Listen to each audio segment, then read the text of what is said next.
here it is. Oh, I can't even, how beautiful, how beautiful. Hello and welcome to EB Knits. My name is Emily. I'm a knitter and making enthusiast based in Orlando, Florida, and this channel is my outlet to talk all things handmade, knit, crochet, crafty, fiber arts, and hopefully engage with fellow makers. So welcome. Today I'm going to share every single item I knit, crocheted, and worked on in the month of August.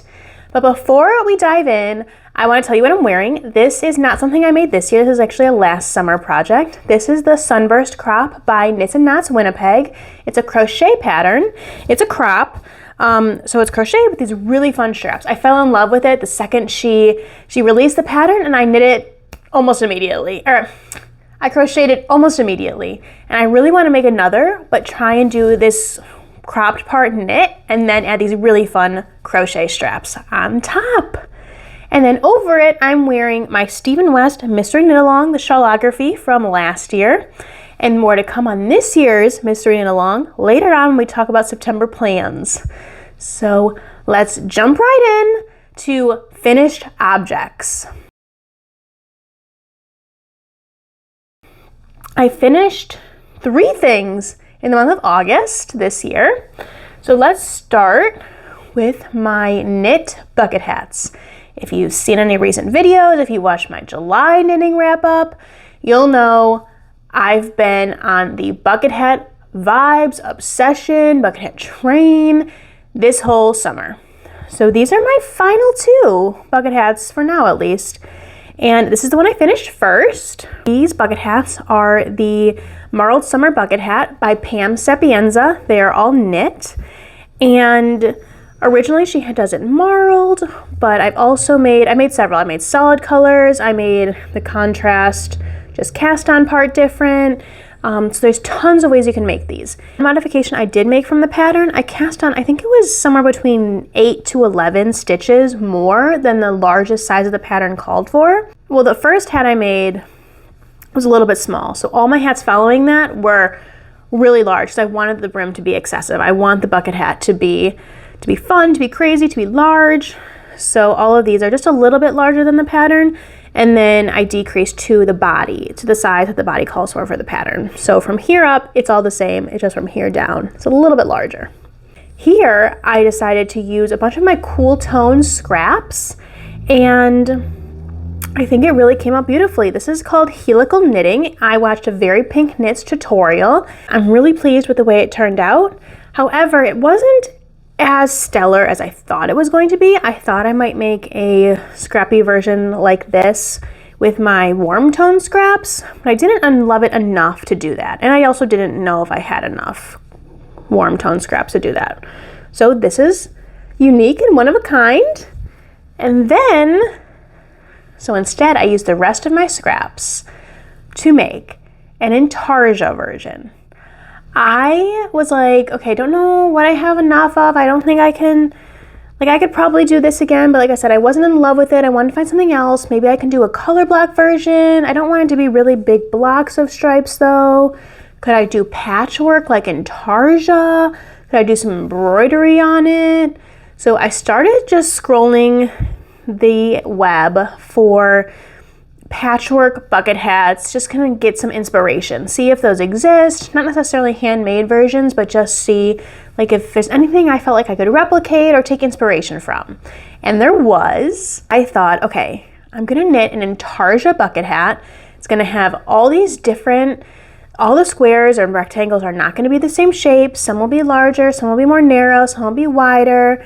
The colors are not gonna be uniform, they're kind of gonna be all over the place. And I thought, okay, I'm gonna bring it all together by doing embroidery over the top of various sections so that, some of the colors join together and are more cohesive that way, was my thinking. But here it is.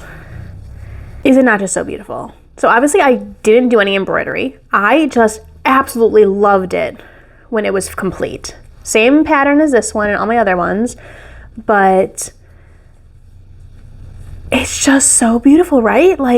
I love how it came out. I love how it's not really cohesive, but with, here's I kind of tried to draw the color so it's not just one patch of one color. There is another, that same color is denoted somewhere else in the hat. So that way it's not totally random. It's kind of uniform colors. I mean, you wouldn't think this marled purple and gray would go with the red at all, but with that white breaking it up, I think it kind of does. I love it. I think it turned out magnificently. These colors I just used because they were scraps and I just combined them all. But I would totally make another version of this maybe next summer with more cotton scraps that I accumulate, and hopefully they would be a little bit more my vibe. This was also my first time knitting in Tarja. So typically these hats are knit in the round. However, with Tarja, I did find a tutorial on how to knit in the round, but it was a little bit too complex for me. So I cast on in the round, but the rest of this hat is knit flat, and this is the seam. It seamed all the way up here, and then for this very top part, the decreases, I just knit in the round again. So that is my 2 finished object bucket hats, and I think they turned out fantastically. All my knit bucket hats, well, they're all scraps, but the majority of the scraps are Wool and the Gang New Wave yarn, which is a polyester cotton mix, and they are a little bit heavy. These are going to be great, I think, for fall, but they're a little bit too warm, in my opinion, for summer. And then my crochet work of love. This hat has been in the making for a year. I have an entire video on it, so I'm not going to bore you with all the details, but if you are curious, this is a self-drafted pattern. It is crochet. It is absolutely lovely. It's everything I wanted. I think it's stunning and beautiful. I've worn it to the beach.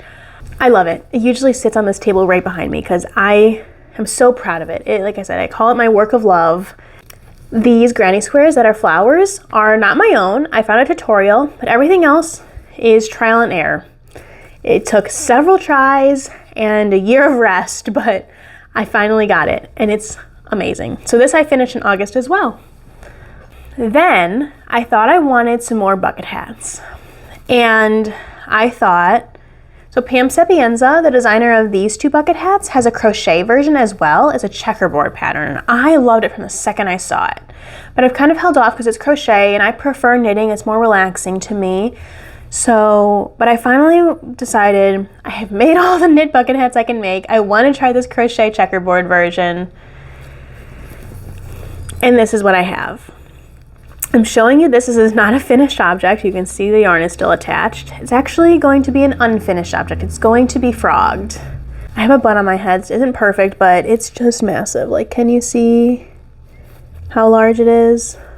So it's too big. My gauge, I'm not very good at figuring out gauge in crochet. Like, I thought I got gauge, but clearly I didn't. I also made the larger size just because those other bucket hats I know I liked the larger size, but maybe I should have gone with the smaller size for this one clearly. Maybe go down a needle size next time. I still want to make this pattern. I still love the checkerboard, but I think I'm going to go with maybe some different colors, maybe like a bright pink and the tan color. I thought I wanted neutral vibes that I could wear anywhere, but I don't love the combo, and it's just too big. And I think I have enough bucket hats for the summer, so I'm gonna frog this one, and next summer hopefully I'll come back to it and have a gorgeous checkerboard bucket hat to make. But for now, this one didn't work out. I messed this one up completely. The patterns though are very well written. They make a lot of sense. For this I used the same yarn. This is Rah Rah Raffia by Wool and the Gang. I don't think you need to use Wool and the Gang's raffia, but I do really like raffia. It is like a wood pulp fiber, it's called technically, and I think it is perfect for lightweight summer hats. These are super lightweight. I have a couple sun hats in these as well with the really big brims. So this one I wanted to show you, but probably after this video I am going to frog it. But I really love the raffia yarn, so I'm not upset. I still have quite a bit of raffia left, which I'm okay with. I think for the next summer and maybe a couple summers to come, I'll have some really amazing yarn to make hats, bags, it's a great summery, really hot fiber, especially Florida. It's really, really warm here, of course. Let us now segue into whips. So I only have one whip on the needles right now. I only have one active whip that I'm working on the needles right now. I have more whips, they're just resting. So this, I just cast on actually at the very end of this month. So let me show you it first and then I'll show you the yarn. This is all I have. So I'm still in the increase of the yoke section. And the rest of this hat, I just called it a hat because I've made so many hats. This is my first top for myself in 2022. Wow. And we're heading into September. It's gonna be a short sleeve. I don't have much of a need for long sleeve here in Florida. Of course, when I visit family in the Midwest, I use every excuse to wear basically a handmade cardigan every single day.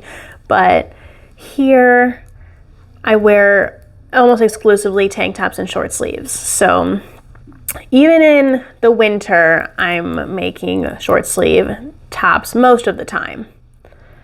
So here's what we have.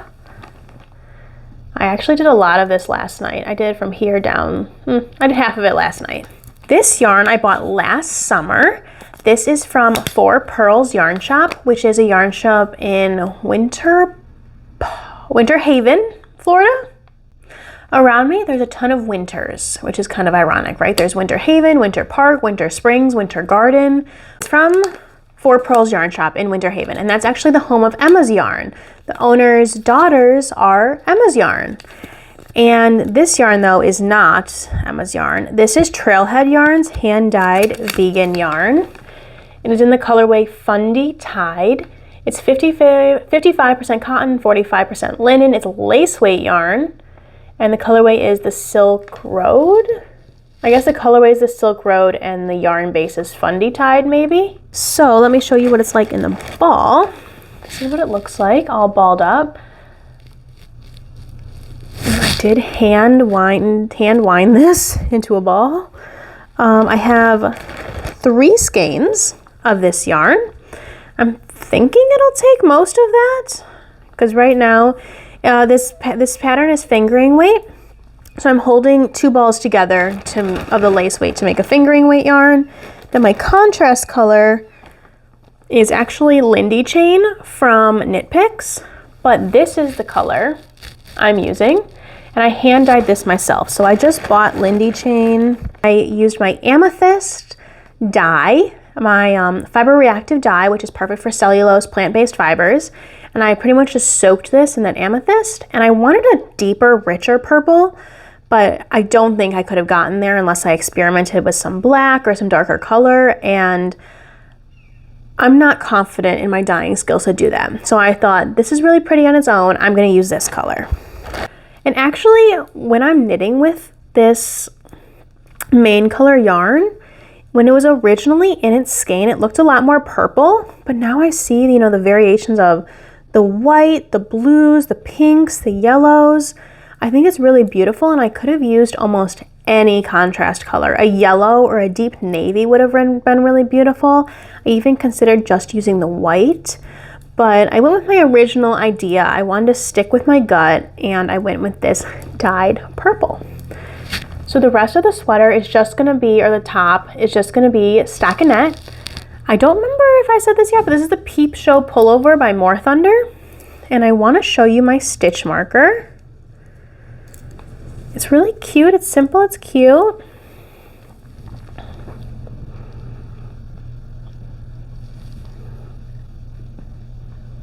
So when I was visiting Chicago, I went to Yarnify, ! It's a yarn shop pretty much right downtown.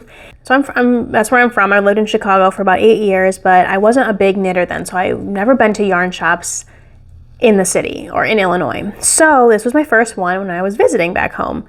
And I wanted something that was unique to the area. I loved a lot of the yarn, but I didn't know what to use it for. So I was like, I'm gonna get a yarn project bag. I don't have a formal project bag. So I bought one. I don't have it right next to me. And this is again last year, but these stitch markers came with the project bag. So it is from Stashums Markums by Leslie Schroeder. Here is her. That is a beautiful stitch marker I am using for this project. And that is all about this whip. Let's move on to acquisitions. Normally I don't have a lot, but today I actually have technically two.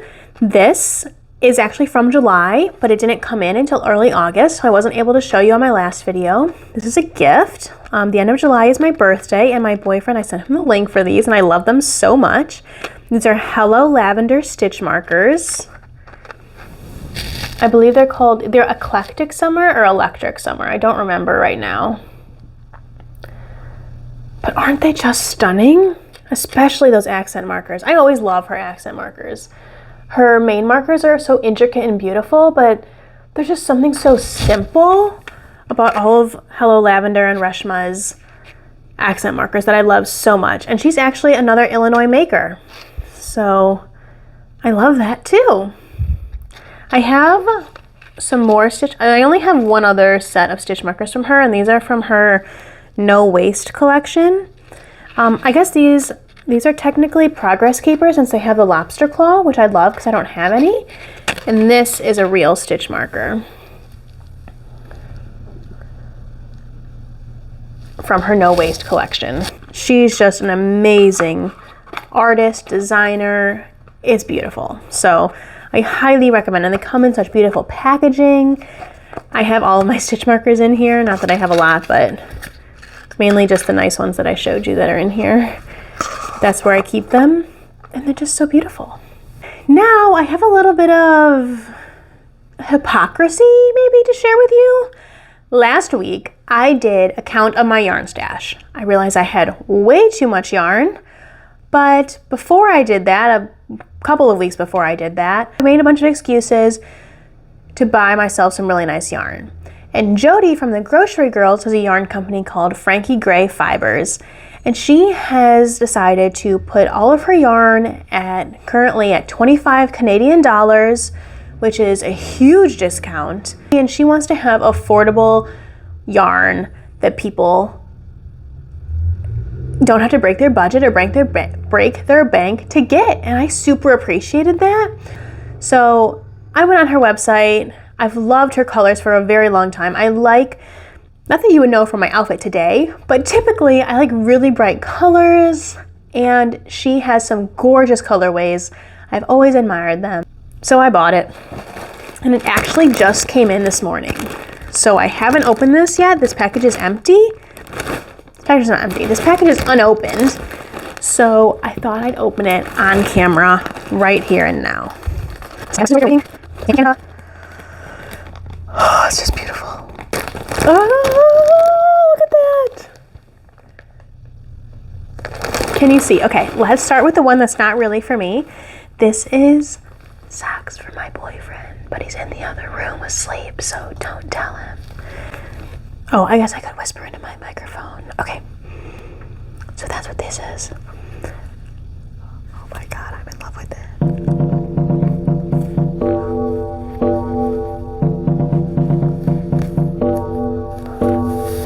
I need to calculate for you. I'll put it on screen how much I spent on this yarn because it was insanely affordable. And this is hand-dyed yarn. It's such an affordable price. I mean, I hope they're still making a good profit on this because it's stunning and they deserve it. Oh, okay, I'm being selfish and keeping it all for myself. I'll show you now. Oh my God. Okay, so I've never made socks before, so this will be an experiment one day. But the only thing he's ever asked from me is socks. I've never made him anything at all because I'm afraid of the boyfriend curse, basically, which is, you know, after you make your boyfriend a sweater, he breaks up with you, or you guys break up.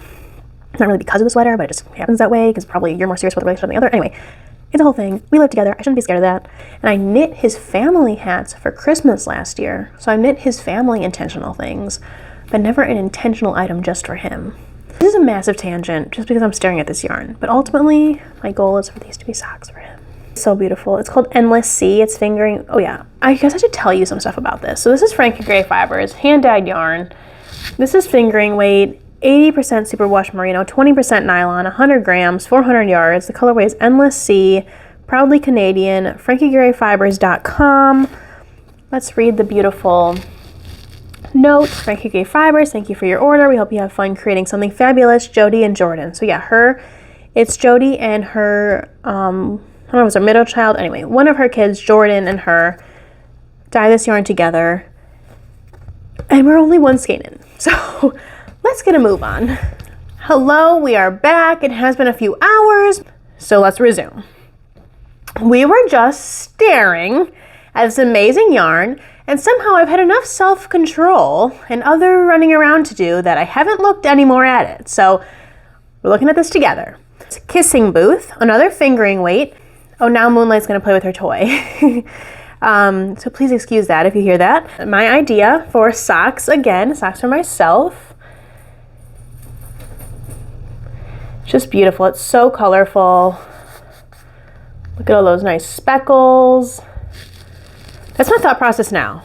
So right now I have 2 skeins of what I'm intending to be socks. That one and this one.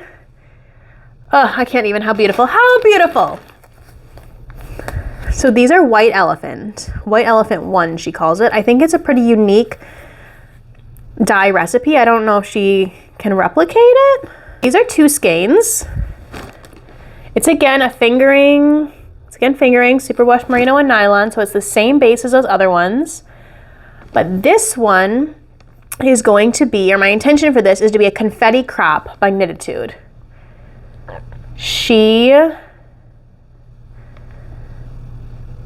I love Knititude patterns. I've made quite a few. I own so many patterns of hers. They're relatively simple but stylish and cute. I love the pinkiness, but with the specks of the green and the yellow and just all these different colors, some orangey bits. I love the variation. I think it'll look really beautiful in a relatively simple crop top. And the final skeins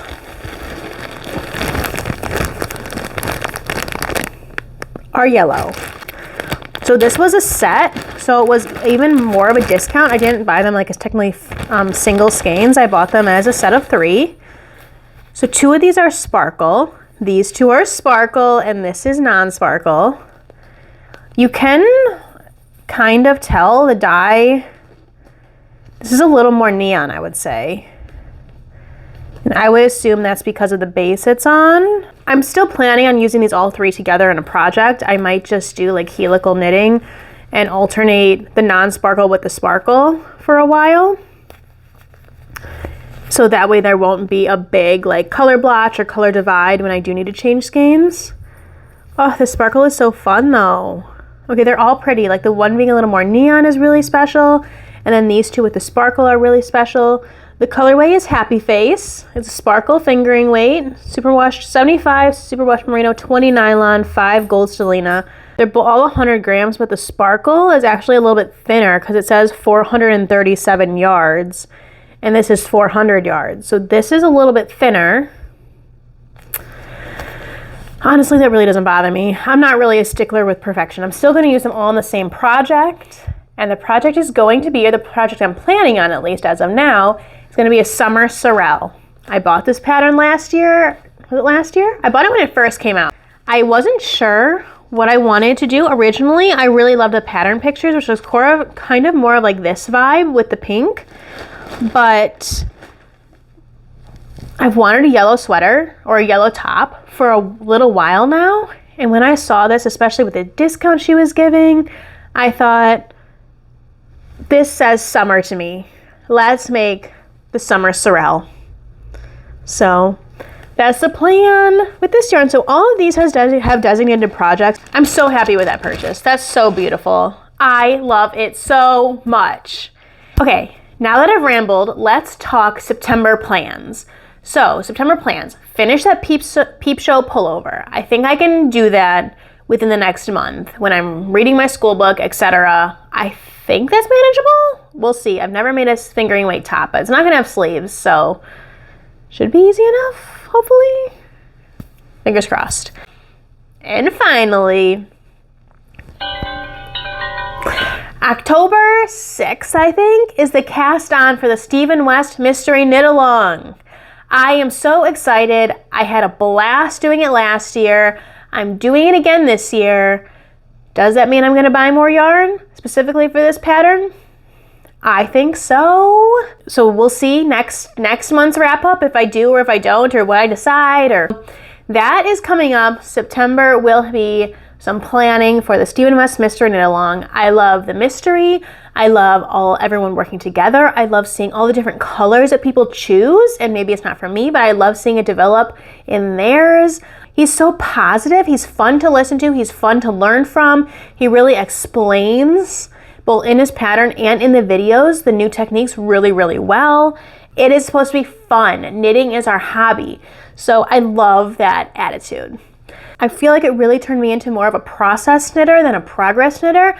I loved seeing this come together from beyond my imagination. I could never have thought of this, but I love it. I've raved about that enough because we'll be raving about that for the next couple of months as well, or I will be at least. So those are all of my September plans as of this moment. Finally, let's talk books. I love knitting, but I also love to read. So I wanted to share the 2 books that I read in August with you. They were Exciting Times by Nisha Dolan and Yerba Buena by Nina LaCour. Both consider them literary fiction. They both span a period of time. They're very character driven, less so plot or storyline driven. And typically this genre is not my favorite. So Exciting Times by Nisha Dolan. So our main character is a bisexual woman originally from Ireland. She lives in China right now. She's 22 and she meets this older man and they develop a relationship. And then a little bit later in the book, she develops a relationship with a woman, and it really looks inside of her brain throughout these relationships.